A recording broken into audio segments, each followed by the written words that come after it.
நாம் தொடர்ந்து இந்த வேத ஆராய்ச்சியிலே கடந்த வாரத்தில் பரத்தின் ஈவுகள்,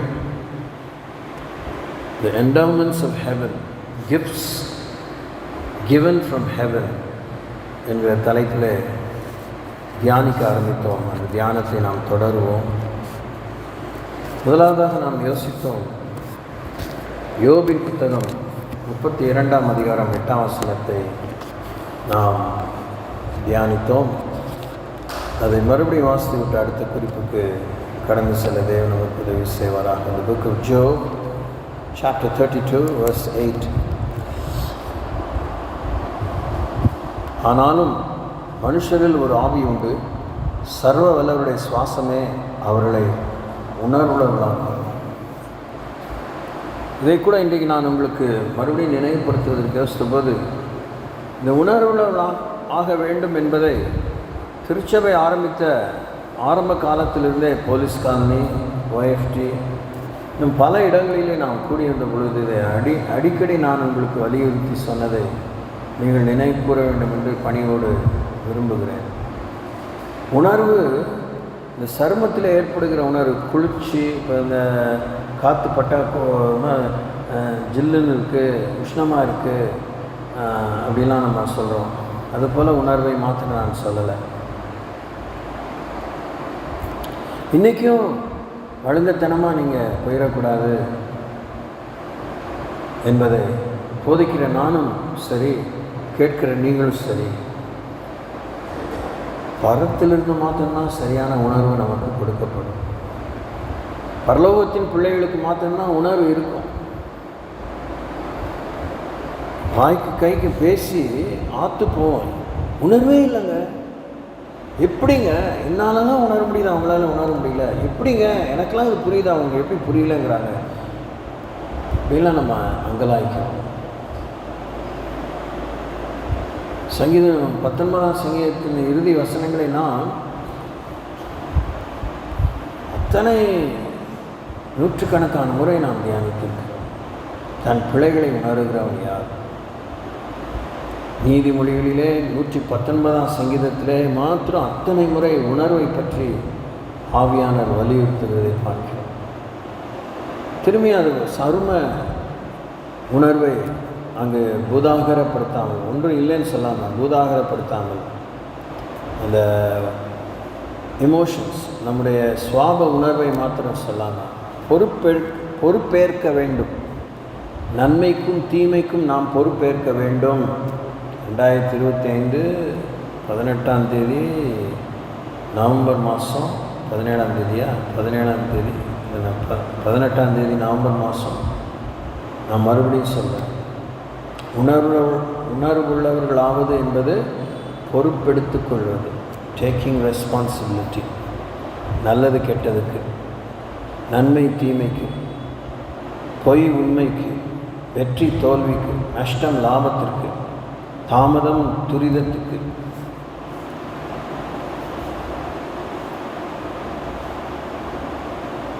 பொறுப்பெடுத்துக் கொள்ள வேண்டும். தவறை ஒத்துக்கொள்வதிலே, தவறை திருத்திக் கொள்வதிலே, கொடுக்கல் வாங்கலிலே உத்தரவாதம் எடுத்துக்கொள்ள வேண்டும். நாம் தேவனுடைய பிள்ளைகளாக இருக்கிறோம் என்பதற்கு ஆவியானவர் தாமே சாட்சி கொடுக்கிறார், அச்சாரமாக இருக்கிறார் என்றாலும் நாம் பொறுப்பெடுத்துக் கொள்ள வேண்டும். எஸ், நான் புரிந்து கொள்கிறேன், நீர் என்னை தெரிந்து கொண்டீர். நான் புரிந்து கொள்கிறேன், இல்லை நான் பொறுப்புள்ளவனாகிறேன், பொறுப்புள்ளவனாக என் ஒத்துழைப்பை நான் செயல் வடிவிலே முதலீடு செய்கிறேன். நீர் என்னை தெரிந்து கொண்டீர், நான் உடைய பிள்ளை, நான் என்னுடைய பாவங்கள் எல்லாம் நீர் சுமந்து கொண்டீர், இரத்தத்தாலே கழுவினீர். இது நிமித்தம் நான் விடுதலையாக்கப்பட்டிருக்கிறேன். என் பிறப்பு இந்த உலகத்தில் இயற்கை ரீதியிலே தாம்பத்திய உறவிலே ஏற்பட்டிருந்தாலும் அதை தாண்டி மனுஷ இரத்தத்தினாலே, புருஷ இரத்தத்தினாலே நான் பிறவாமல் தேவனுடைய சித்தத்தினாலே பரத்திலிருந்து பிறந்தவன் என்பதை நான் புரிந்து கொள்கிறேன், ஒத்துக்கொள்கிறேன், ஒத்துழைக்கிறேன், மதிக்கிறேன். அதை மேன்மையாக கருதுகிறேன். அதற்கு ஒரு பணி, அதற்கு ஒரு கணக்கு, அதற்கு ஒரு மறு உத்தரவு தர வேண்டும் என்று நான் ஏற்றுக்கொள்கிறேன். புரிந்து கொள்தலிலே வளருகிறேன். என் குறுகின மனதுக்குள்ளாக இருக்கிற அந்த குறுக்கு புத்தியிலும் நான் விடுதலை பெற்று என் மனம் விசாலமாகும்படி கற்பனைகளிலே ஓடும்படியாக என்னை விட்டு கொடுக்கிறேன். இதெல்லாம் அந்த உணர்வுள்ளவர்கள் ஆவது என்பதற்கு அர்த்தம். மனுஷனுக்குள்ளே ஒரு ஆவி உண்டு, அது சர்வவல்லுடைய சுவாசமே அவர்களை உணர்வுள்ளவர்களாக.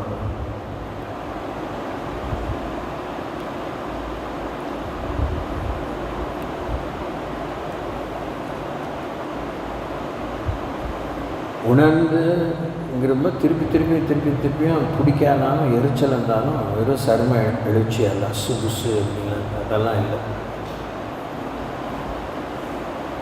எல்லாம் அவர் பார்த்துக்குவார். எல்லாம் நடக்கும். எல்லாம் நடக்கும்போது நடக்கும். எல்லாத்துக்கும் ஒரு காலம் உண்டு. அப்படி ஏதாவது வேற ஒரு வசனத்தை எடுத்து அதோடு கோத்து விட்டு நாம் நம்முடைய பொறுப்பை துறப்பது, நெகிழ்வது, கை கழுவுவது பெரிய அபத்தம், பெரிய குற்றம். சில விதமான முக்கியமான கருத்துக்களை, அதை விட மக்களுக்குள்ளாக ஒரு கிளர்ச்சியை, ஒரு புரட்சியை ஏற்படுத்தும் கருத்துக்களை, உண்மையாக இருக்கும், பெரிய கலகமே கூட ஏற்படக்கூடியதாக இருக்கும். ஆனால் அதை சொல்லாமல் இருக்க முடியாது. சொன்னாலும் பிரச்சனை. அப்படிங்கிற நேரத்தில் அதை சொல்ல வேண்டும் என்கிற நிர்பந்தத்து நிமித்தம் சமுதாய ஒரு சம்பவமாக இருக்கலாம், சுகாதார கேட்டை கொண்டு வரக்கூடிய ஒரு விஷயமாக இருக்கலாம், மக்களை எச்சரிக்கக்கூடிய விஷயமாக இருக்கலாம், உற்சாகப்படுத்தக்கூடிய விஷயமாக இருக்கலாம். அதை யூடியூப்பில் இல்லை டெலிவிஷன்லேயே, தொலைக்காட்சியிலே ஒளிபரப்பும் முன்னாடி ஒரு சின்ன ஒரு வாசகம், டிஸ்க்ளைமர், பொறுப்பு துறப்பை நம்ம இப்போ நோண்டிகிட்டு இருக்க வேண்டாம். ஆனால் அதனுடைய ஒரு முக்கியமான விஷயம், கேட்டால் கேளுங்க, கேட்கலன்னா போங்க. சொல்லாமல் இருந்தேங்கிற பழி என் மேலே சுமரக்கூடாது. நம்ம ஆன்மீக ரீதியில் சொல்லப்போனால் இரத்தப்பழி என் மேலே சுமரக்கூடாது. ஒருத்தனுடைய வீழ்ச்சிக்கு, ஒருத்தனுடைய மரண தண்டனைக்கு, ஒருத்தனுடைய ஆக்கினை தீர்ப்புக்கு நான் சொல்லாதது என்பது ஒரு கொலை குற்றமாக இருந்துடக்கூடாது. அதனால் நான் சொல்லிவிடுகிறேன். சொல்லுவது தான் அந்த டிஸ்க்ளைமர் என்கிறதான அந்த ஸ்டேட்மெண்ட்டுக்கு அர்த்தம். மனுஷருக்குள்ளே ஒரு ஆவி உண்டு, சர்வ வல்லவரின் சுவாசமே அவளை உணர்வுள்ளவளா. இதெல்லாம் சொல்லி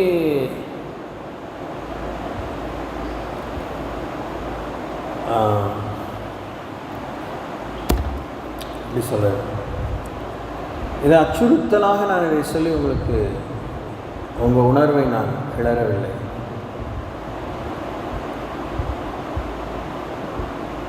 நான் சமீபத்தில் சொன்னதாக எனக்கு ஞாபகம் வருது. சமீபத்தில் சொன்னேன், நான் பல முறையாக பல காலமாக சொல்கிறேன். ரொம்ப முக்கியமான விஷயங்களை கடவுள் ஒரே முறை தான் சொல்லியிருக்கார். God has never repeated himself. ரொம்ப பகீர்னு நான் உணர வேண்டிய ஒரு விஷயம். பரவாயில்ல, தூங்கிட்டு இருக்குமா இருக்கும், ரொம்ப வலியில் இருக்குமா இருக்கும், பிரச்சனையில் இருக்குமா இருக்கும், அதுக்கு திருப்பி சொல்லுவோம். அந்த வேலை கடவுள்கிட்ட இல்லை. ஒரு சில விஷயங்களே 2 முறைக்கு மேலே சொல்லியிருக்க, 2 முறை சொல்லியிருக்க, பல முறை சொல்லியிருக்கிறார். ஆனால் ஒரு சில விஷயங்களை ஒரே முறை தான் சொல்லியிருக்க, எழுதி தந்திருக்கிறார்.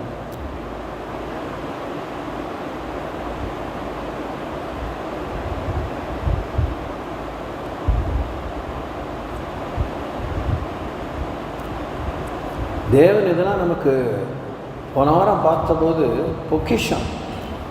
பொக்கிஷங்களாக, விலையேற பெற்ற பொக்கிஷங்களாக பரத்திலிருந்து தேவனுடைய ஈவுகளை தேவன் தந்திருக்கிறார். தி அண்டர்ஸ்டாண்டிங், உணர்வுகளை விளாக்கும்போது புரிந்து கொள்வதை தந்திருக்கிறார்.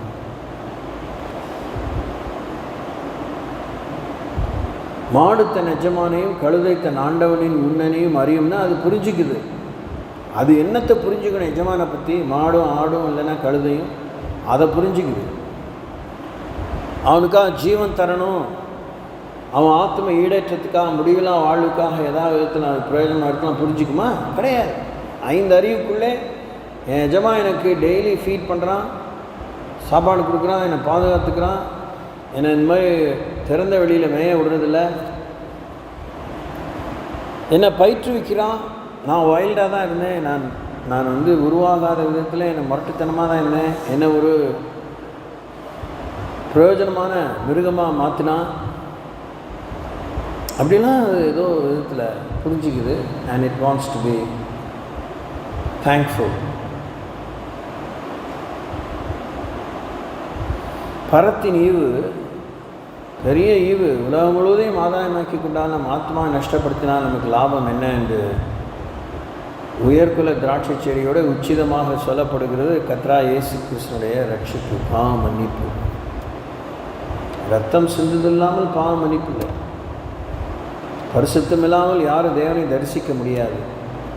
தீட்டுள்ளதென்று பரலோக ராஜ்யத்திலே பிரவேசியாது.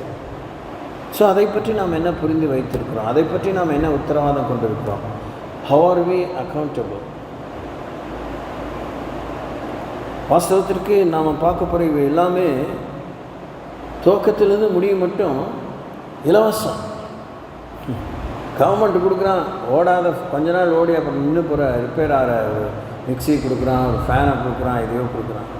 ஆனால் ஆண்டவர் இலவசமாக கொடுக்குற ஒவ்வொன்றும் அழிஞ்சே போகாது, ரிப்பேரே ஆகாது. நம்ம வாழ்க்கை ரிப்பேர் ஆனால் அது மறுசீரமைக்கும். The forgiveness of God will remake us, rebuild us. தேவனுடைய மன்னிப்பு நம்மை தராதரத்தை இழந்த நம்மை ஒரு தரமுள்ள மனிதனாக மனுஷியாக மாற்றும். இப்பொழுதும் நீங்கள் பொறுப்புள்ளவர்களாக இருக்க விரும்புகிறார், நீங்கள் புரிந்து நடந்து கொள்ள விரும்புகிறார். புரிதல் பொறுப்பு என்பதில் தெரியாதுன்னு சொல்கிறதுக்கு அனுமதி இல்லை. சுதந்திர விடுதலை இருக்குது. தெரியாது என்று சொல்வது கணக்குக்கு ஒத்து வராது. கணக்கு ஒப்புவிப்பதிலே ஒத்து வராது. நீங்கள் ஒத்துழைக்கல, விடுதலை இருக்கு. ஒத்துழைப்பதற்கும் ஒத்துழைக்காமல் இருப்பதற்கும் சுதந்திரம் இருக்குது என்பது ஒரு அரும்பெரும் அதுவுமே தேவனுடைய ஒரு ஈவு தான்.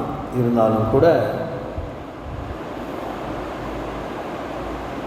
நாம் பொறுப்பாக இருக்க வேண்டிய விஷயத்தில் இருக்க பிடிக்கலைங்கிறதுனால இருந்தோம், இருக்க முடியலன்னு ஒரு சாக்கு போக்கு சொல்லியிருப்போம். அதுக்கு நம்ம கணக்கு ஒப்புவித்து தான் ஆகணும்.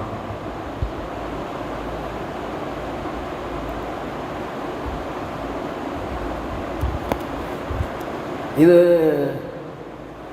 வாழ்வா சாவா என்கிற ஒரு விஷயந்தான். நம்முடைய ஆத்ம ஈடேற்றத்துக்கு அடுத்த ஒரு சம்பந்தப்பட்ட விஷயந்தான். அதுக்கு புருஷனை குறை சொல்ல முடியாது, மனைவியை குறை சொல்ல முடியாது, பெற்றோரை குறை சொல்ல முடியாது, மாமனார் மாமியாரை குறை சொல்ல முடியாது, உடன் பிறப்புகளை குறை சொல்ல முடியாது, சமுதாயத்தை குறை சொல்ல முடியாது, பொருளாதார பின்னணியை குறை சொல்ல முடியாது, என்னை படிக்க வைக்கல மாடு மேய்க்க விட்டாங்க குறை சொல்ல முடியாது. 1 கொரிந்தியர் 1 குறிப்பாக 24ஆம் வசனத்திலிருந்து 30ஆம் வசனம் வரைக்கும், இல்லைன்னா 32ஆம் வசனம் வரைக்கும் ஃபிங்கர் டிப்ஸில் இருக்கணும், மனப்பாடமாக வச்சுருக்கணும். பரிசுத்த ஆவியானவரும் அவர் பங்குக்கு 66 புஸ்தகங்களிலே அதி முக்கியமாக ஜொலிக்கக்கூடிய, பிரகாசமாக ஜொலிக்கக்கூடிய, கண்களை தெளிவிக்கக்கூடிய வாக்கியங்களை ஒரே புஸ்தகத்தில் மாத்திரம் இல்லாமல் பல இடங்களிலே 2 சம்பவங்களுக்கு இடையிலே 2 சம்பவங்களை தாண்டி, இல்லை அதுவே ஒரு சம்பவமாக இருக்க வேண்டும் என்று ஆவியான எழுதியிருக்கிற வாக்கியங்களை பார்க்கும். முழு வேதமே அவரால் எழுதப்பட்டிருந்தாலும் இயேசு கிறிஸ்து போதித்த வாக்கியங்களை எழுதியிருக்கிறார். பிதாவாகிய தேவன் தந்த பிரமாணமான கட்டளைகளை அவர் பேசி எழுதியிருக்கிறார். So we need to find all these things. காலையில் கூட ஒரு செட் ஆஃப் ப்ரேயர் ரிக்வெஸ்ட் படிக்கும்போது சோம்பேறிகளை பற்றி பார்த்தோம். அந்த ஆடி ப்ரேயர், அந்த 600 ப்ரேயர் பாயிண்ட்ஸ்லேயும் கிட்டத்தட்ட ஒரு 12 பாயிண்ட்ஸ்க்கு மேலே சோம்பேறித்தனத்தை பற்றி 12 to 15 கஸ்டமைஸ்ட் பாயிண்ட்ஸ் சோம்பேறித்தனத்தை பற்றி நம்ம ஜெபிச்சிருக்கோம். அதெல்லாம் சௌரியமாக நீங்கள் சொன்னதை சொல்லிட்டான். கிளிப்பிள்ளைங்கிற மாதிரி தேஞ்ச ரெக்கார்டு மாதிரி, இல்லை ராம் ஃபோன் ரெக்கார்டு ஒரே இடத்துல ஏன்னு சுத்தமாக அதெல்லாம் சொல்லி போயிட்டு பழகிடும். அண்மையான காலத்தில் இன்னும் நான் அடைந்த பாடில்லை என்பது எனக்கு வெக்கம் துக்கமாக இருக்குது. ஆனால் அடையாமல் இல்லை. I have come. அந்த எல்லைக்குள்ளே வந்துட்டேன். எல்லைக்கிட்ட இல்லை, எல்லைக்குள்ளே வந்துட்டேன். பத்தாது, இப்போ தான் just first steps R few steps. ஜபத்தில் மெய்யான ஒரு ஜபம் நம்ம செய்கிறோம் அப்படின்னா தேவனத்தில் நெருங்க முடியும். we can come much nearer to God. தேவனுக்கு நிஜமாக நெருங்க முடியும். அவரை நாம் சரியாக புரிந்து கொள்ள முடியும், அறிந்து கொள்ள முடியும்.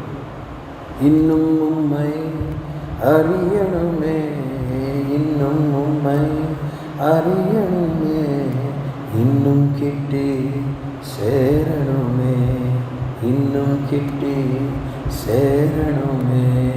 பிரசன்னா இருக்குது. பிரசன்னம் ஆயில அந்த வார்த்தை மாத்திரம் சொல்கிறாங்க. பிரசாதம் அது.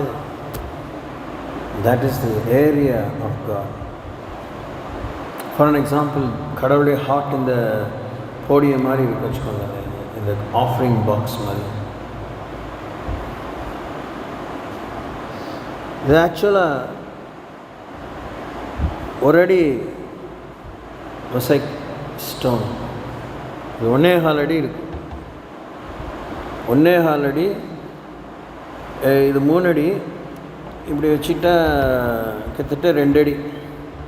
2க்கு 1.25 என்கிற அளவுக்கு இந்த காணிக்கை பெட்டி இருக்குது. உதாரணம் நான் சொல்கிறேன். இதுதான் கடவுளுடைய இருதயம். இதுக்குள்ளே தான் அவர் தான் இது, அது அவருக்குள்ளே தான் எல்லாம் இருக்குது. அவரால் தான், அவருக்காக தான், அவரை கொண்டு தான் எல்லாம் இருக்குது. நாம் கடவுள்கிட்ட பேசி பழகிற அந்த பழக்கத்தில் we come just nearer. எப்படி ஆகிடுவோம்னா, நம்ம இதே ஆண்டவர்கிட்ட காணிக்கை போட்டது மாதிரி இந்த பெட்டிக்குள்ளே காசை போட்டுருவோம். அவர் பார்த்து தான் இந்த காணிக்கை பெட்டியை திறந்து இந்த இதயத்தை அவர் எப்படி உபயோகிக்கணுங்கிறத யோசிப்பார். அப்போ ஜபத்தில் கடவுள் கிட்ட உணர்வு இல்லை. அந்த சொன்ன இந்த சருமை அழித்து அடிக்கடி பலமுறை கொஞ்ச நேரத்துக்கு முன்னாடி அவ்வளோ வலியுறுத்தி சொன்னேன். இட்ஸ் நாட் சில்லுன்னு இருக்குது, ஒரு மாதிரி உடம்புலாம் சிலுக்குது. அதெல்லாம் தாண்டியது. அதாவது சிலுத்துக்கு நின்றுட்டே இருக்குமா, மடங்கிரும், முடி படுத்துரும்.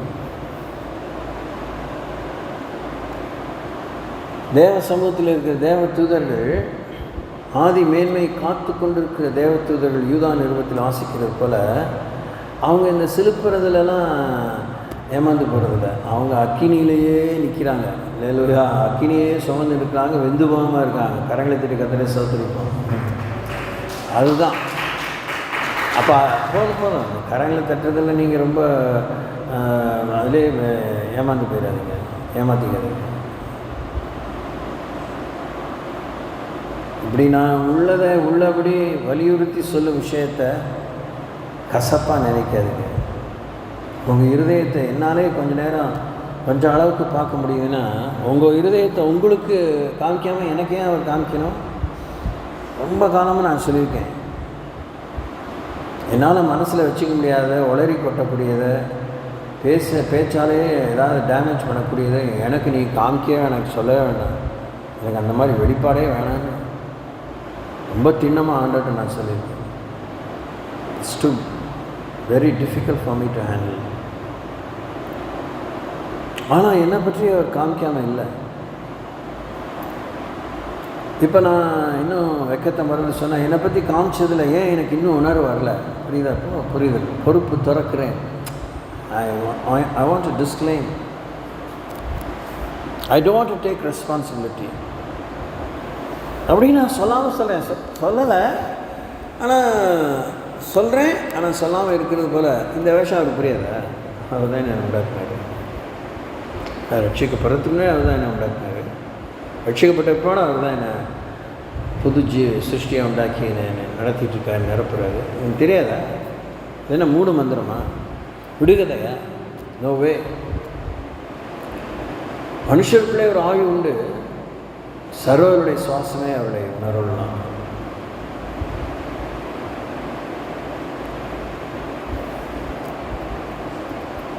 தியானிச்சாதான் வெற்றி, தியானித்து நடைமுறைப்படுத்தினாதான் வெற்றி, உணர்ந்து ஒப்புரவானாதான். விட்டு கொடுக்க வேண்டியதை விட்டு கொடுக்கணும், விட்டு விட வேண்டியதை விட்டு விடணும், பிடிச்சிக்க வேண்டியதை பிடிச்சிக்கணும். சம்மந்தப்பட்ட எதிர்பார்க்க எல்லாமே அதுக்குள்ளே இருக்குது, இன்ஸ்ட்ரக்ஷன்ஸ்.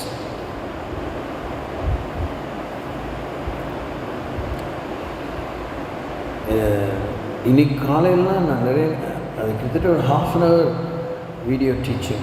வீடியோ டீச்சிங் சொல்கிறத விட அது ஒரு ஆக்சுவலாக அவருடைய ஹோல் சர்மன். அவர் புத்தகமாக எழுதியிருப்பார், பக்கமாக எழுதியிருப்பார். அதில் கொஞ்சம் தான் தொகுப்பு கரெக்ட், அது தொகுப்பு. வாட்ச்மன்னியுடைய ஒரு போதக தொகுப்பு, 1/2 hour அது சாலிடாக. ஒவ்வொரு வாக்கியத்தையும் புரிகிற வரைக்கும், சுரேன்னு உணர்கிற வரைக்கும், உணர்ந்து நமக்குள்ளேருந்து தன்னார்வமாக ஒரு மருத்துவ வெளியே வர வரைக்கும் கேட்டுகிட்டே இருக்க வேண்டிய விலையேறப்பட்ட விஷயத்தை கடவுளை பிரசன்னத்தை பற்றி சொல்கிறார். எத்தனை ஆண்டுகளுக்கு முன்னாடி வாழ்ந்தவர், 18th century வாழ்ந்து, நான் 21st century இருக்கேன், மேபி 19th century பிகினிங்கில். ஆமாம், 19ஆம் நூற்றாண்டில் ஒரு 1/4 நூற்றாண்டு வரைக்கும் அவர் உயிரோடு இருந்திருக்கார்.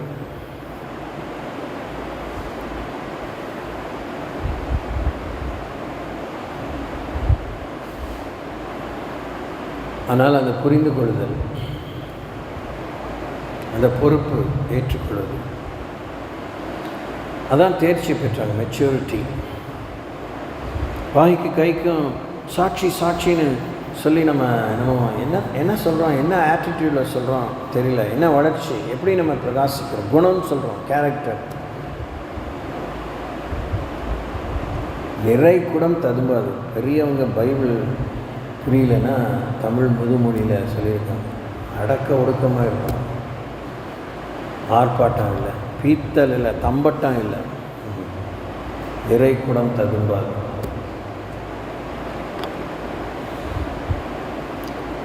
ஓகே, இதே ஒவ்வொன்றையும் நாம் திரும்பி யோசிக்க வேண்டிய எல்லைகள் ஏராளமான விஷயங்கள் இருக்குது. 2வது குறிப்பு போவோம். பிரசங்கின் புத்தகம் 2ஆம் அதிகாரம் 26ஆம் வசனம், பரத்தின் ஈவு, the book of the gift of heaven. பிரசங்கி 2:26, எக்லீசியாஸ்டஸ் சாப்டர் 2 verse 26. தேவன் தமது பார்வைக்கு நல்லவனாக இருக்கிறவனுக்கு ஞானத்தையும் அறிவையும் இன்பத்தையும் அளிக்கிறார். பாவம் செய்கிறவனுக்கோ தமது பார்வைக்கு நல்லவனாக இருக்கிறவன் வசமாய் வைத்துவிட்டு போகும் பொருட்டு சேர்த்து குவித்து வைக்கும் தொல்லையை அவர் நியமித்திருக்கிறார். இதுவும் மாயையும் மனதுக்கு சஞ்சலமாக இருக்கிறது.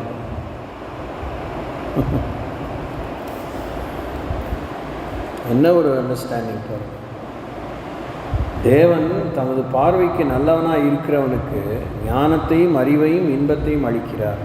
அதுவே ஒரு ஹோல்சம் ஸ்டேட்மெண்ட். அதோடு ஒன்று கூட்டணும் குறைக்கணும்லாம் இல்லை, அதுவே ஒரு முழுமை பெற்ற ஒரு வாக்கியம். ஆனால் அப்படியே அதை சொல்லாமல் அவர் ஃபஸ்ட்டாக என்ன பண்ணுறாரு, செமிகோலன் போடுறார். அந்த கருத்து முடியல. அவனுக்கு தேவனுடைய பார்வைக்கு நல்லவனாக இருக்கிறவனுக்கு ஞானத்தையும் அறிவையும் இன்பத்தையும் கொடுக்குறவர், பாவம் செய்கிறவனுக்கோ தமது பார்வைக்கு நல்லவனாக இருக்கிற, முன்னாடி ஏற்கனவே சொன்னவன், நல்லவனாக இருக்கிறவன் வசமாய் வைத்து விட்டு போகும் பொருட்டு சேர்த்து குவித்து வைக்கும் தொல்லையை அவர் நியமித்திருக்கிறார். பாவிக்கு என்ன வச்சிருக்கிறாப்போ தொல்லையை வச்சுட்டு போயிருக்கிறார். இதுவும் மாயையும் மனதுக்கு சஞ்சலமுமாய் இருக்கிறது.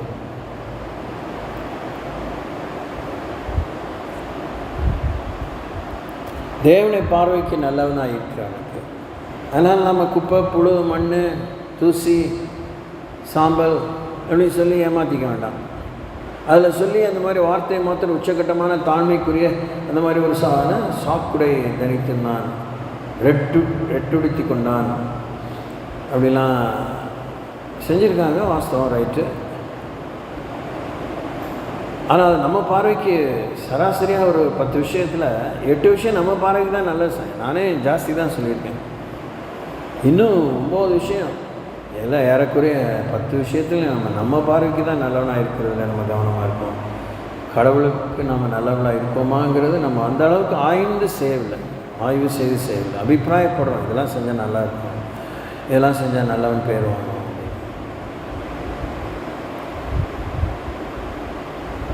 அதை பல கோணத்தில், குறிப்பாக 8 திசைங்கிறது போல் 8 கோணத்தில் இயேசு கிறிஸ்து சொல்கிறார். நல்ல போதகரேன்னு வரான். ஒரு இளம் வாலிபன் நல்ல போதகரே, நான் நித்திய ஜீவன் அடைவதற்கு என்ன செய்ய வேண்டும் என்று ஒரு ஐஸ்வர்யான வாலிபன் கேட்கும்போது, என்ன ஏன்பா நல்லவன் கூப்பிட்ற? நான் பொல்லாதவன் இயேசு சொல்லலை. ஆனால் தேவன் ஒருவரை தவிர நல்லவன் ஒருவனும் இல்லையே. சரி, ஐயன்தான் என்ன, நீ இந்த கற்பனைகளெல்லாம் கை கொண்டு நித்திய ஜீவன் பெறலாமே. அவன் சொல்கிறான், நான் சின்ன வயசுலேருந்தே இதெல்லாம் கை கொண்டிருக்கேன்.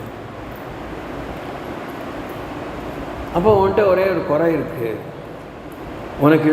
உனக்கு இருக்கிறதெல்லாம் விற்று தர்த்தருக்கு கொடுத்துட்டு என்னை பின்பற்றி வா. அப்போ அவன் மிகுந்த ஐஸ்வர்யம் உள்ளவனாக இருந்திருக்கிறான். அந்த ஒரு நிபந்தனை அவன் கேட்குறான், என்ன செய்யணும் அப்படின்னு கேட்குறான். இது செஞ்சு இதுதான்ப்பா நீ செய்யணும், ஏற்கனவே எல்லாமே கை கொண்டு இருக்க, இது ஒன்று தான் குறை இருக்குது, அந்த குறையை நிவர்த்தி பண்ணிட்டுனா அவனுக்கு நித்திய ஜீவன் தான். இதில் என்ன ஒன்றும் குழப்பிக்க வேண்டிய ஒன்றும் விஷயம். ஆனால் அவன் மிகுந்த ஆஸ்தி உள்ளவனாக இருந்தபடினாலே அவன் திரும்பி சென்று விட்டான். அது எப்படி நமக்கு உறுதியாகிறது? சில விஷயங்கள்லாம் ஆண்டவர் அந்தந்த இடத்துல சொன்னோமா, செஞ்சோமா, பேசினோமா, அதை விட்டுட்டு போயிட்டே இருக்கிறார். அடுத்த ஊருக்கு போகிறார், அடுத்த மனுஷனுக்கு போகிறார், அடுத்த சம்பவத்துக்கு போகிறார், அடுத்த எல்லைக்கு போகிறாரு, அடுத்த காரியத்துக்கு போகிறாரு. ஆனால் இந்த இடத்துல ஆண்டவர் திரும்பி அவரே ஒரு மறு உத்தரவு கொடுக்குறார். அவன் எதிர்பார்த்த வந்த வேகத்தில் இயேசுவை பின்பற்றலை. அவன் இயேசுவை பின்பற்றாமல் விட்டுட்டு போகிறான், நின்றுடுறான். ஒன்று நின்றுருப்பான், இல்லை விட்டுட்டு போகிறான்.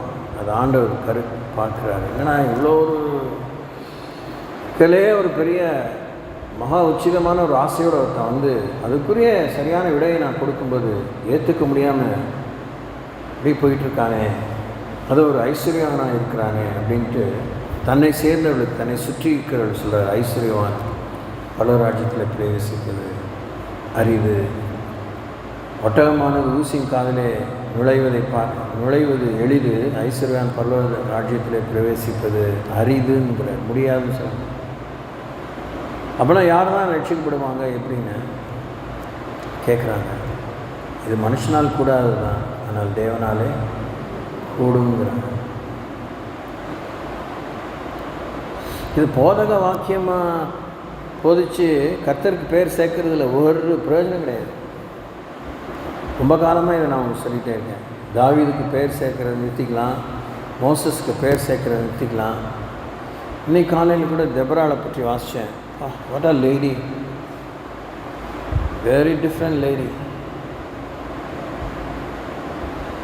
பெண்கள், நீங்கள் அந்த வேகத்தில் இருக்க பெண்களை பற்றிய சரிதைகளை அப்படியே உங்களுக்குள்ள ஒரு சமயத்தில் ஒரு யூடியூப் ட்ரோல் பார்த்தேன். இந்த வெளிநாடுகளிலே முக்கியமான இந்த சுற்றுலா ஸ்தலங்களில் மக்கள்லாம் போய் பார்க்குற இடத்துல ஒருத்தன் இருக்கிறான். ஒரு பாயை விரிச்சிட்டு அவனை சுற்றி ஏராளமான இருக்க ஒரு 20-30 கலர், அத்தனை விதமான மிக்சட் கலர், ஸ்ட்ரைட்டாகவே ப்ளூ, அந்த 7 விதமான கலரும் அதோட மிக்சரான பல கலர் ஸ்ப்ரே பெயிண்டோடு வச்சுருக்கான். அவனுக்குள்ளே என்ன ஒரு கலை உணர்வு, அவனுக்குள்ளே என்ன ஒரு இமேஜினேஷன்னா, பெட்டியை சூட்கேஸ் கொண்டு வராங்க, இந்த பின்னாடி பேக் பார்த்தீங்களா, தோளில் போட்டுக்கிறது, இல்லை ஓவர் கோட் போட்டுக்கிறது, லெதர் ஜாக்கெட்ஸ் எல்லாம் கொண்டு வராங்க. அவனுக்கு குறைந்தபட்சம் $20-50 கொடுக்குறாங்க. இவங்களுடைய விருப்பத்தை சொல்கிறாங்க. சில பேர் இந்த மாதிரி செய்ய முடியுமான தாராளமாக செய்ய முடியுங்கிறான். இல்லை நீ உனக்கே இது வரைக்கும் நீ வரையாத ஒரு வரைபடத்தை நான் ஒரு வெயிட் கோட் மாதிரி போட்டு முதுகில் பிரமாதமாக தெரிகிற மாதிரி வரைஞ்சி கொடுன்னா அவன் வந்து ஒரு ஃப்ரேம் வச்சுருக்கான். அதுக்குள்ளே நம்முடைய துணியவோ ஏதோ ஜாக்கெட்டையோ இல்லை அதை வச்சுட்டு அப்படியே ஸ்ட்ரெயிட்டாக எதையும் பார்க்காம பார்க்கும்போது என்னடா இந்த குப்பை மாதிரி எல்லாத்தையும் அடித்து நாசம் பண்ணிட்டாங்க, எல்லாத்தையும் ஈஸி போட்டு வீணாக்கிட்டானா. அவன் ஒவ்வொரு விஷயமா பொறுமையோடு எல்லாம் ரீஅரேஞ்ச் பண்ணி அங்கே கையில் டச் பண்ணி அதை டச் பண்ணி அதெல்லாம் பண்ணிவிட்டு அது மேலே நெருப்பு அந்த ஸ்ப்ரே பெயிண்ட் அடிக்கிற மாதிரி அது மேலே அந்த ஹீட்டை அடிக்கிறான். அப்படியே அது ஈவனாக ஈஸிக்காமல் எல்லா பக்கம் பிரமாதமாக எப்படிலாம் அந்த டிசைனுக்கு பரவ வேணுமோ பரவிடுது. அதை எடுத்து டக்குன்னு உதறிட்டு காமிக்கிறான்.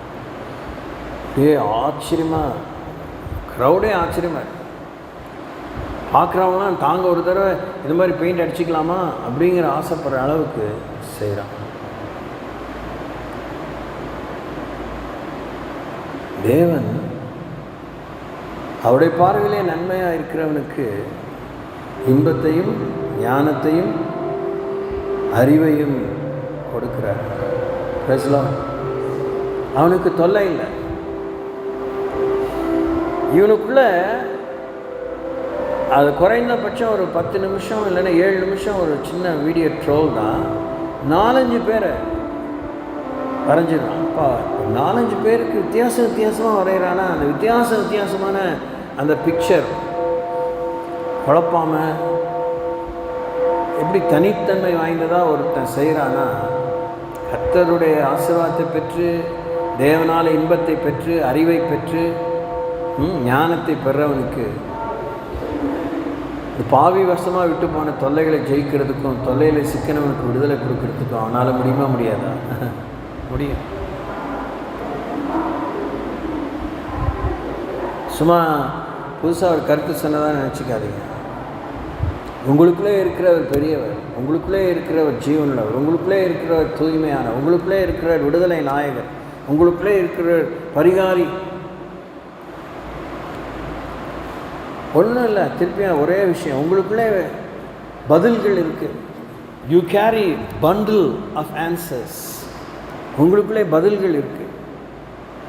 நீங்கள் பதில் கொடுக்கவும் அவசியம் இருக்குது. நீங்கள் பதிலாக வாழ வேண்டுவதும் நிர்பந்தமாக இருக்குது.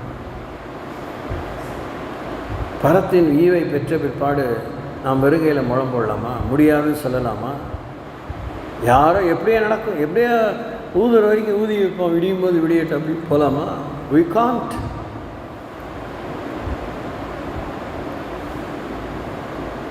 இயேசு நமக்குள்ளே வந்தோன்னா உலகத்தின் வெளிச்சமே நமக்குள்ளே இருக்குது. உலகத்தில் அப்போ நம்ம எங்கே நடந்தாலும் அங்கே இருக்க இருள் வெளியே போகணும். அந்த இருளுக்கு முடிவு உண்டாகணும், அந்த மரணத்துக்கு முடிவு உண்டாகணும், அந்த சாபத்துக்கு முடிவு உண்டாகணும், அந்த வேதனைக்கு முடிவு உண்டாகணும். அங்கே சரியான ஒரு ஆயத்தம், திருப்பத்துக்கேற்ற முடிவுக்கேற்ற வெற்றிக்கேற்ற நியாயத்துக்கேற்ற நீதிக்கேற்ற தேவ திருவுளத்துக்கேற்ற ஒரு முடிவு அங்கு நிகழ வேண்டும். ஏராளமான எதிரும் புதிருமான கேள்விகள் எழும்பும். ஆனால் தேவ சித்தம் நமக்கு புரிஞ்சால் நாம் குற்ற மனசாட்சியோடு கிளம்ப மாட்டோம். இயேசு போன இடத்துல எல்லாமே சுகமாக்கினார். இயேசு போன இடத்துல எல்லாமே செஞ்சார். எல்லாரும் அவர்கிட்ட வந்து யாரும் வெறுமையாக போகல, அது வேறு விஷயம். ஆனால் இயேசு அற்புதம் செய்யாத இடமும் இருந்திருக்கு அப்படின்னே பைபிள் சொல்லி வாசிக்கிறீங்களா? மத்தேயு 13ஆம் அதிகாரம் 58ஆம் வசனம் இருக்கு. Matthew's Gospel chapter 13 verse 58.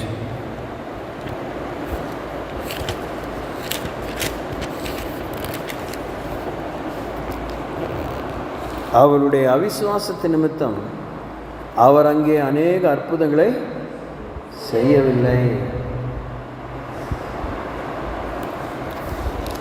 எங்கெல்லாம் கடவுளை மக்கள் நம்பலையோ,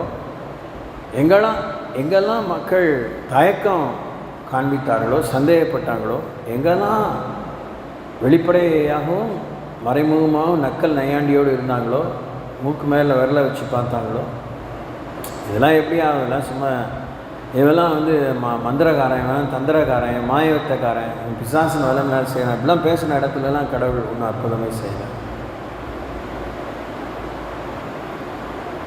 நம்ம ஒருவேளை ஏட்டிக்கு போட்டியாக இந்த மாதிரி பேசாமல் இருந்திருந்தாலும் ஏன் சந்தேகப்பட்டீர்கள், ஏன் பயப்பட்டீர்கள், ஏன் உங்களுக்கு விசுவாசம் இல்லாமல் போனது அப்படின்னு ஆண்டவர் கேட்காம இல்லையே.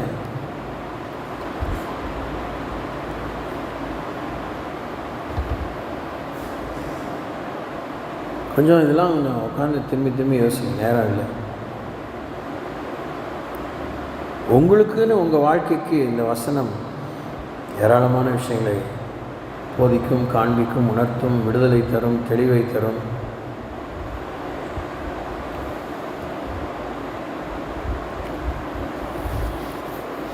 ஏசாயா தீர்க்கதரிசி புஸ்தகம் 50ஆம் அதிகாரம் 4ஆம் வசனம். இதெல்லாம் நமக்கு பரிச்சயமான வசனம். இளைப்படைந்தவனுக்கு சமயத்துக்கேற்ற வார்த்தை சொல்ல நான் அறியும்படிக்கு கர்த்தராகிய ஆண்டவர் எனக்கு கல்விமானின் நாவை தந்தருளினார். காலைதோறும் என்னை எழுப்புகிறார். கற்றுக்கொள்கிறவர்களைப் போல நான் கேட்கும்படி என் செவியை கவனிக்க செய்கிறார். அதிகாலை இருட்டோட இப்படிலாம் வேதம் ரொம்ப தெளிவாக சொல்லியிருந்தாலும் நான் வேதத்துக்கு புறம்பாகவோ வேதத்தை மிஞ்சியோ நான் நீதிமானாக இருக்க விரும்பலை, இருக்க முடியாது, அதை பிரசங்கிக்க விரும்பலை. ஆனாலும் அந்த அதிகாலை என்கிற 3 மணி நேரம் 3லேருந்து 6 மணி வரைக்கும்ங்கிறது இல்லாமல் போனாலும் ஓரளவுக்கு தூங்கு முஞ்சியாக இல்லாமல் எந்திரிச்ச உடனே தேவனை தேடுற பழக்கம் போல இருந்தால் அப்படியே கொஞ்சம் கொஞ்சம் மாற்றங்களும் விடுதலைகளும் வரும். அப்படி நாம் எழுந்து அப்படி கடவுளோடு பேச பழக ஆரம்பித்தா இந்த வசனம் நம் வாழ்க்கையில் நிறைவேறும். இந்த வசனம் நம் வாழ்க்கையில் நிறைவேறும்.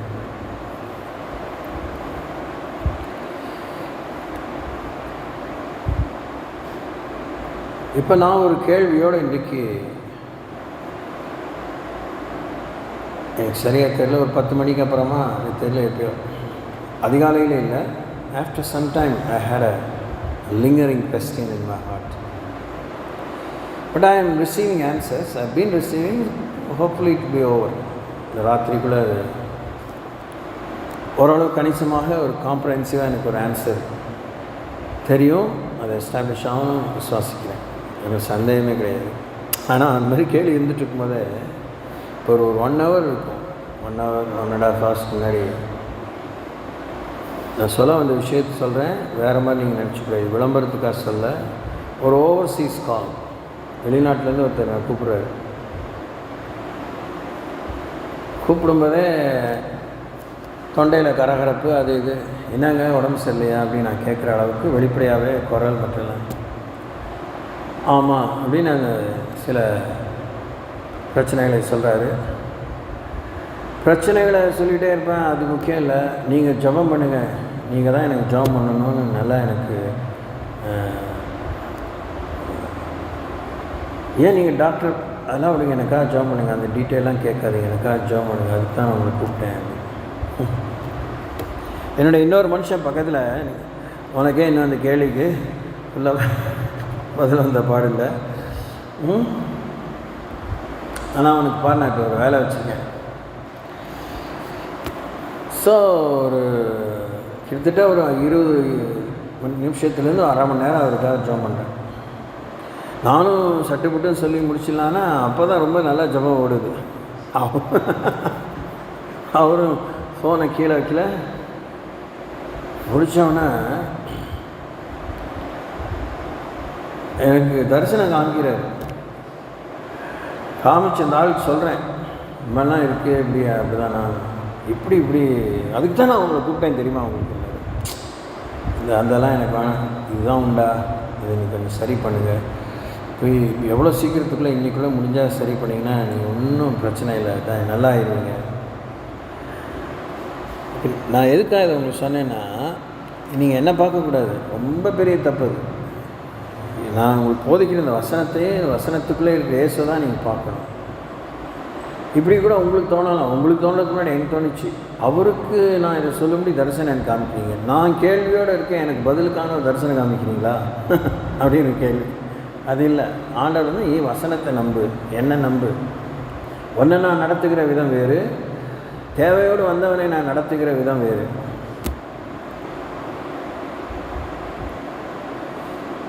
அப்போது இளைப்படைந்தவனுக்கு சமயத்துக்கேற்ற வார்த்தை சொல்ல நான் அறியும்படிக்கு கர்த்தராகிய ஆண்டவர் எனக்கு கல்விமானி நாவை தந்தருளினார். எல்லாம் சேர்ந்து வாசிங்க. இளைப்படைந்தவனுக்கு சமயத்துக்கேற்ற வார்த்தை சொல்ல நான் அறியும்படிக்கு கர்த்தராகிய ஆண்டவர் எனக்கு கல்விமானி நாவை தந்தருளினார். உங்களுக்கு கல்விமானி நாவை தந்தருளுகிறார். எதுக்காக? இப்போ கல்விமானி நாவை பெறுகிறவர்கள் இளைப்படைந்தவர்களா, கல்விமானி நாவை பெறாதவர்கள் இளைப்படைந்தவர்களா?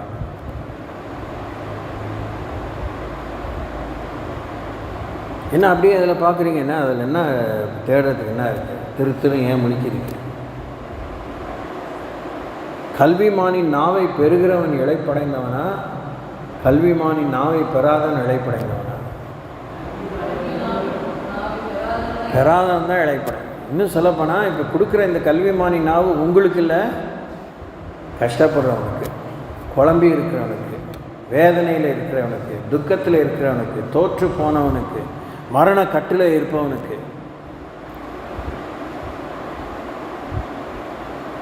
நிதர்சனமாக தான் ஒரு நாளில், எந்த ஒரு நாள்லையும் நம்ம தேவையே இல்லாமல் இருக்கிறோமா?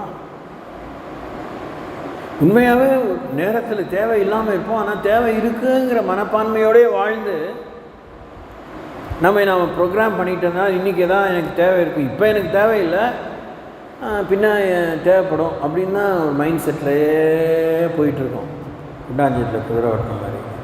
அதனால தான் நம்மளால் எந்த ஒரு நேரத்துலையும் எந்த ஒரு காரியத்துலேயும் ஒரு சின்ன விஷயத்தில் கூட சம்பூர்ணமாக எனக்கு போதும், திருப்தியாக இருக்குது, எனக்கு வேண்டாம்னு சொல்கிறதுக்கு மனசும் வாயும் எண்ணமும் வரவே மாட்டேங்குது. அது ஒரு பக்கம் இருக்கட்டும். அதான் சொல்ல, உனக்கு என்றைக்கு தான் பத்துச்சு, உனக்கு என்றைக்கு தான் எதுவும் போதும்னு சொல்லியிருக்க, அதை விடு. இப்போ அவனுக்கு கஷ்டம், அவனுக்கு நான் அவன்கிட்ட கஷ்டத்தை போக்கும் ஒரு விஷயத்தை, ஒரு விடையை, பதிலை, ஒரு வாக்குறுதியை, ஒரு அற்புதத்தை நான் அவன் கையில் கொடுக்குறேன், நீ அதை போய் சொல்லு.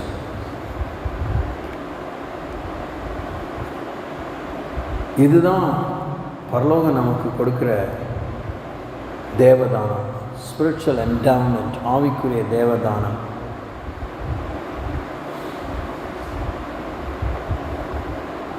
காலைதோறும் என்னை எழுப்புகிறார். அதற்கு கற்றுக்கொள்கிறவனைப் போல நான் கேட்கும்படி என் செவியை திறக்கிறார், கவனிக்க செய்கிறார். எதுக்காக? உனக்கா இல்லை, எனக்கு சொல்வீங்களா, எனக்கு இது விடியுமா, எனக்கு இது நடக்குமா, இது நடக்கணுமே, எல்லாம் ஓகே தெரியும்.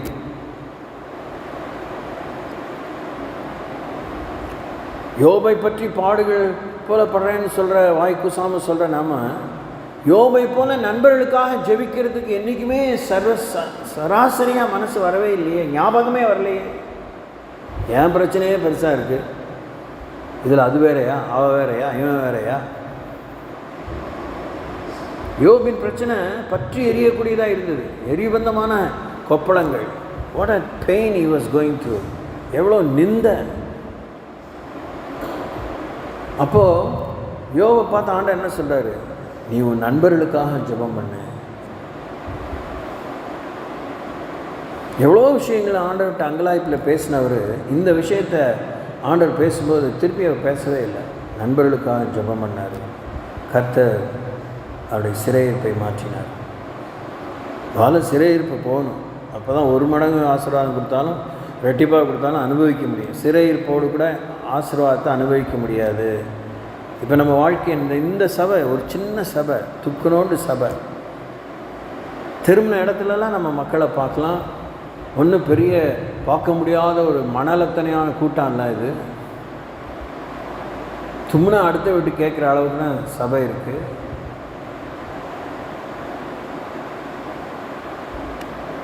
அப்போ நாம் நண்பர்களுக்காக ஜெபம் பண்ணும்போது கர்த்தனுடைய சிறைப்பை நீக்குவார். நம்ம சிறைப்போடு கூட இத்தனோன்னு சபைக்குள்ளே சந்தோஷமாக இருக்கிறோமா?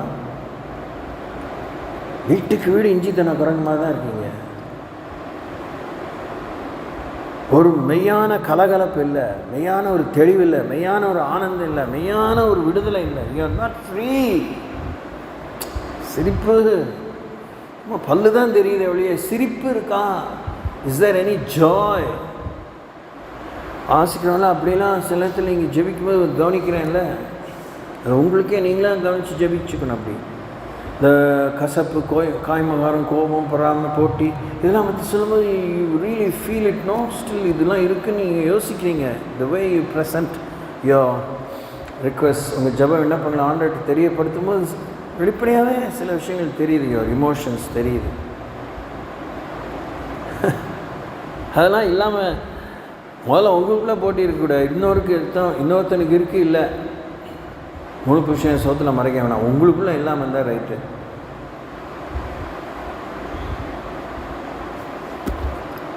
என்ன செய்ய முடியும்? கண்ணையை நோண்ட முடியும். நோண்டுன்னா உடனே பிரச்சனை போயிடுமா? வன்கண்ணு வாய்ப்பில்லை. அது கிடக்குது. போ, என் வேலையை நான் பார்க்குறேன். என்னை காக்கிறவர் அவர், என்னை பார்க்குறவர் அவர், என்னை பாதுகாக்கிறவர் அவர். Praise lord. அது ஓவர் நைட்டில் வருமா? வந்துகிட்டே இருக்கும், திரும்பி திரும்பி வரும். யோபுக்கு இருந்த வியாதியை பார்க்கலாம் வெந்த புண்ணில் வேலை பாய்ச்சுற மாதிரி அவங்க எல்லாம், நீ எங்கேயோ தப்பு பண்ணியிருக்கேன், எங்கேயோ நீ போக்கிரித்தனம் பண்ணியிருக்கேன், எங்கேயோ நீ சொதப்பியிருக்க அப்படின்னு சொல்கிறது தான் யோபால் ஏற்றுக்க முடியல. அதை ஒன்று ஆண்டவர் வந்து ரைட்டு தான் அப்படின்னு சொல்லலை. நீ தப்பே பண்ணாட்டினாலும் நான் பெரிய நீதிமான் நிற்காத, நான் இதெல்லாம் செய்யும்போது நீ எங்கே இருந்த, நீ படைக்கப்பட்ட வாயை மூடிட்டு இரு. சோத்திரம் சோத்திரம் சோத்திரம் சொல்லுங்கள். ஆமாம், இதுதான் நம்ம நெஞ்செழுத்தம். இதுதான் நம்மளை போய் அடி இல்லாத குழியில் தள்ளுற பெரிய சதி. Please fight it out. பகிரங்கமாகவும் மறைமுகமாகவும் நம்ம சுயநீதி எப்படி தெரியுமா இருக்குது? அது ஒரு தனி மம்மதை தான். சாதாரண வெற்றினால் வர பெருமையை விட, வசதினால் வர பெருமையை விட இது பொல்லாத பெருமை. இது நம்ம நல்லவங்களாக இருந்தோம், நமக்கு ஒரு லாபம் இல்லை. நம்ம நல்லவங்களாக இருக்கனால கடவுளுக்கு என்ன லாபம் அப்படின்னு யோபு தான் கேட்குறாரு புத்தகத்தில். நான் சர்வதில் முன்னாடி நான் நீதிமான இருக்கனால அவருக்கு என்ன லாபம்? அவருக்கு என்ன தான் நஷ்டம்? ரெண்டுமே இல்லை. அப்புறம் எதுக்கு நீ இன்னும் எதுக்கு சண்டை பிடிக்கிற? எதுக்கு வேறு என்ன பீத்தலா? எதுக்கு தம்பட்டை அடிக்கிற? எதுக்கு விளம்பரம் பண்ண? எதுக்கு அங்கலாய்க்கிற? எதுக்கு புலம்புற?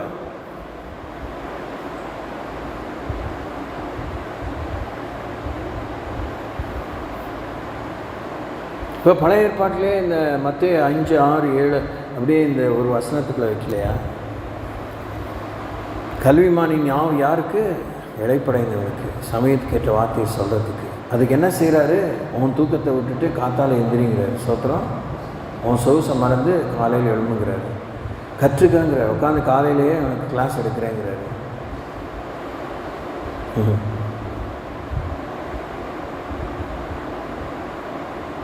அடுத்த விஷயத்தை ஒட்டு கேட்குறது உன் காது வந்து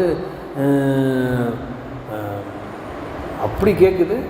மிஷின் இல்லாமல் எதுவும் இல்லாமல் ஒரு மூச்சு விட்டாலே ஒட்டு கேட்குறதுல அவ்வளோ காது ஷார்ப்பாக இருக்குது.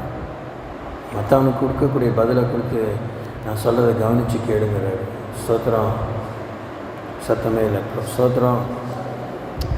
ஸோ மத்தேயு 9:8 வாசி நான் முடியும். மத்தேயு 9:8, the book of Matthew's Gospel, chapter 9 verse 8. ஜனங்கள் அதை கண்டு ஆச்சரியப்பட்டு மனுஷருக்கு இப்படிப்பட்ட அதிகாரத்தை கொடுத்தவராகி தேவனை மகிமைப்படுத்தினார்கள். மனுஷகுமாரனுக்கு மன்னிக்க தேவன் அதிகாரம் கொடுத்ததை கேட்டான். அந்த திமிர்வாதக்காரனை இறக்குறாங்க. ஆண்டவர் படுக்கை எடுத்துக்கொண்டு நடங்கிறாரு. மனுஷனுக்கு இப்படிப்பட்டதான அதிகாரத்தை கொடுத்த தேவனை அவர்கள் மகிமைப்படுத்தினார். அல்லேலூயா.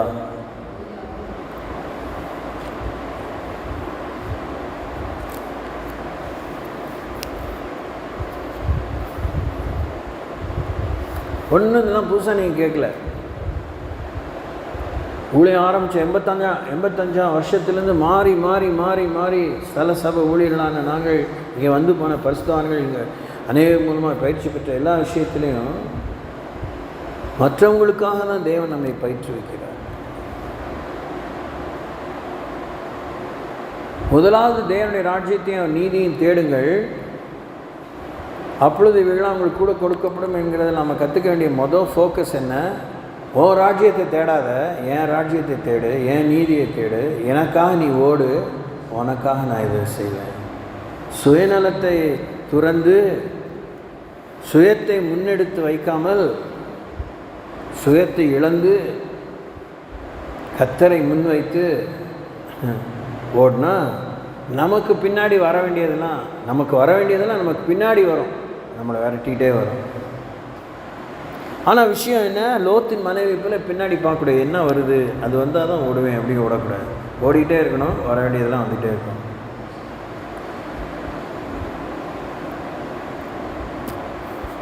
ஓகே, இவையெல்லாம் நல்லா புரிஞ்ச அளவுக்கு பொறுப்பாக பயபக்தியோடு இல்லை தேவனுடைய கிருபையோடு ஜெபிப்போம். கண்களை மூடுவோம்.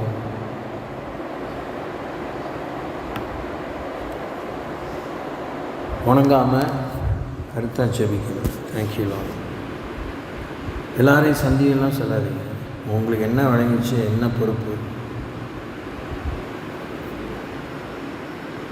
ஸ்தோத்திரிப்போம். எஸ்,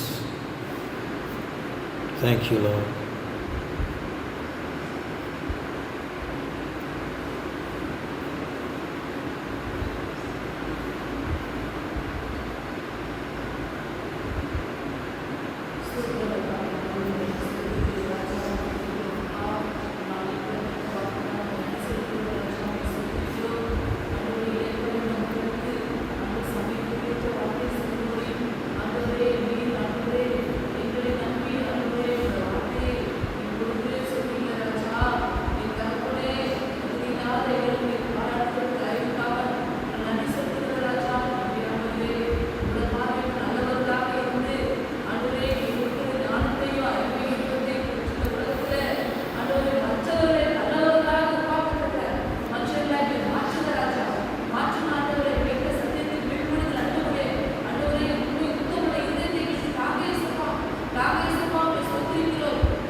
ஆமென். என் ஆத்மாவை கர்த்தரை ஸ்தோத்திரி, எங்கள் நாமத்தை ஸ்தோத்திரி.